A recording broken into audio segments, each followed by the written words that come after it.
Hi, it's Peter Lander here, also known as Plan, that's my field name. Today I'm going to talk about the master controller, right? Particularly the master controller for the 2.0 software.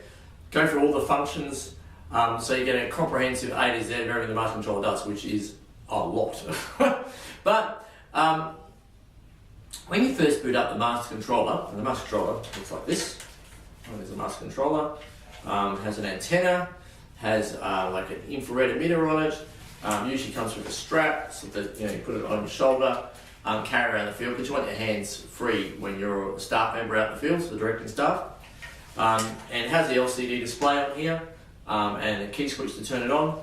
So now when you first turn it on, it's going to come up with a menu. The main menu is going to talk about IR commands, it's the first thing it's going to have, and then it's going to talk about RF commands, settings and testing. Well, the IR commands, they're any command that is temporary in nature, maybe reload or respawn, something that is only works basically until the gaming gun gets turned, the target gaming gun gets turned off and on again, right? RF commands, that's the ones issued by radio, right, and out of an antenna, and that will potentially work on every single device, like a domination box, battle box, gaming gun, weapon box, on the same battle as the master controller. There's 4 different battles you can choose, and so they're isolated from each other. So that means if you've got some gaming guns and medic boxes on battle 2, and you start and end the game on battle 1, the battle 2 devices will be unaffected. So we often will have, a location where we've got 2 or even 3 simultaneous games going in the same general vicinity, not on the same battlefield, but certainly adjacent to each other. So that's what that's about. Then you've got the settings, which are by infrared out of here, where you point at the target, and I'm going to show you a bit more later, and pull the trigger and make that change. Those changes are like persistent. Those changes persist across reboots. So if you reboot the gaming gun, that change will still be there. And then testing is pretty much that. There's main thing there is to test the sensors and the infrared system, and we'll go through that menu as well. So let's go right at the top and we'll talk about the infrared commands. Right? So things that are non-persistent in nature. And the first one, well, in fact, what you do is you go to infrared, pull the trigger once you scroll through, that will come up and say main menu, and if you pull the trigger then it will go back to the main menu. If you want to look at the rest of the IO commands, you use the red button to scroll forward through the list, and that's what we're going to do now. So the first one up here that you'll see is spawn, and this sensor, you can see the lights on here. That light on and staying on means this gaming gun is currently dead, right? So a respawn will only work on a gaming gun that's actually dead. And so I'm going to point the infrared emitter at the... And the gaming gun that's being hit with my master controller has now respawned, and that's back up and running and functioning. On my LCD display here, it will say respawns 1. So it will count the number of respawns. If you need to get accurate count, I suggest respawning 1 or 2 gaming guns at a time. That will give you a much more accurate count. If you try to respawn heaps at a time, you will have trouble queuing up all the RF messages, so you generally do 1 or 2 at a time if you want to count that. All right. Respawns are typically done, however, with a medic box, a battle box, but you can do it with a master controller. So I'm going to use my red button here, and I'm going to scroll to the next command, and the next command is reload.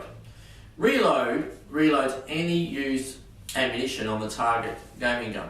So if I reload this, I've got this gaming gun here, I've just pushed the red button to reload it.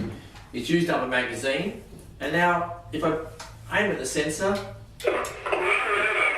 and it'll now say reloaded, and it'll tell me, right, so that's reloaded, that's got all the spent magazines back, alright? So that can be useful. Sometimes, like I say to the players, if you reach me, as the referee, I'm carrying ammunition supplies, and you can get your additional ammo from me if you can get to me.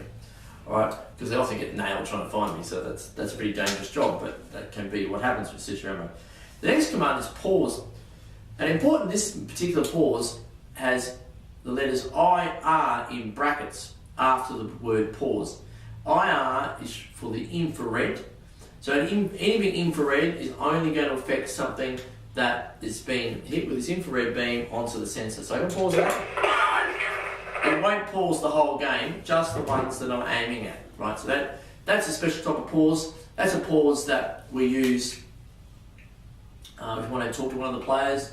They may not be doing the right thing. You want to pause them, have a little chat, and then you go to the next command. I scroll through the red button. That comes resume, and the game continues for that particular gaming gun. All right, and it's resume IR.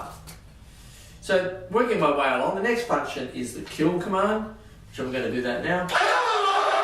It's a noise, which is famous for, and we'll do a kill. Now, we very rarely use that, and I would highly recommend you tell the staff not to use that function. Sometimes the staff go around killing the players as some sort of punishment, or they might do it to try and help one team win because with the other team and that sort of thing. Really strongly discourage that. You really don't, if the referee starts shooting the players, that's going to break the relationship between the players and the referee. It breaks the trust down immensely. It's a really bad move. Much better, if you need to rig the games, much better to use the set difficulty level, move the medic box a bit closer to the dom box, you're running domination. There are other ways of more subtly adjusting it, but shooting the players is not one of them. Right? But using that respawn command I said earlier, I've used that on occasions to give respawns for the team that's losing a bit closer to the objective, give them a bit of advantage. People don't seem to worry too much about that, right? It's a bit more subtle, but definitely don't go around killing them. I do use the kill command, however, if I'm simulating an artillery or something like that, and they call us in and we run over there, or we're going to do an artillery strike. So there is a lot of use, but I'm going to respawn that. So now I'm going to scroll past the kill. The other command now is U mission IR.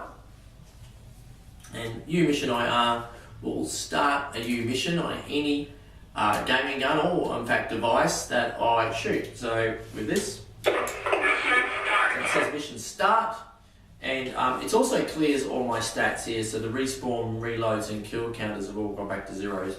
So we use this quite a lot. If for whatever reason a particular gaming gun has not started, it's still in game over. We use a U mission IR. It doesn't restart the game timer if you're running timed games, so it's valuable in that regard. I also use it in some missions where, for example, one team is lying in ambush out into the woods and one team is going to move. The team in ambush, I'll typically start them up with the U mission IR before the main game starts, so they can go and deploy into position without having to having to rely on the radio signal to reach them in the woods. If they're stuck down a creek or something, there's a pretty good chance that the RF isn't going to reach them.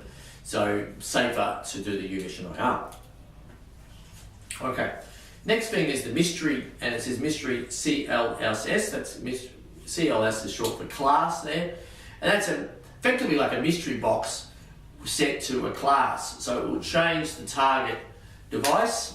Like that. Let's change it now. But we'll stay within the class. Right? The M1903 is so that's a rifle. This is currently set as a rifle. Box, has long range, and it will give the whole description of the weapon emulation. Ammunition boxes.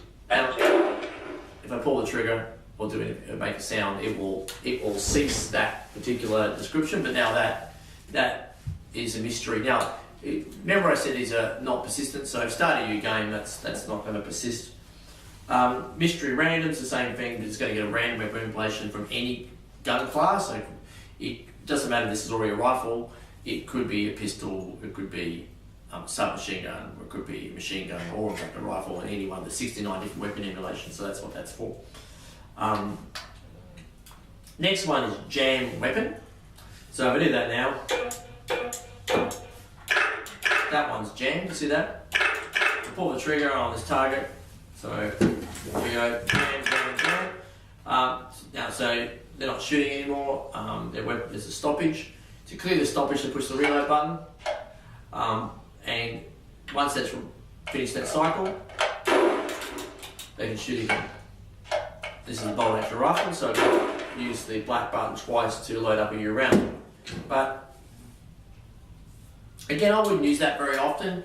It's more for a military application. Sometimes when a directing staff in a military training will want to jam particular weapons, want to kill some other people, and see how the soldiers react, the trainees react to that, and respond to the fact that they're jammed or their leader is dead or whatever.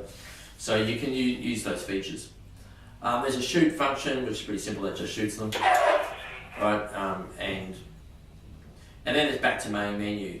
All right. So the next video I'm going to do is get on the master controller. We're going to cover then the RF commands, right? So and then I'll do another video and go through all the settings, which is the longest of all. Okay. See you in the next video.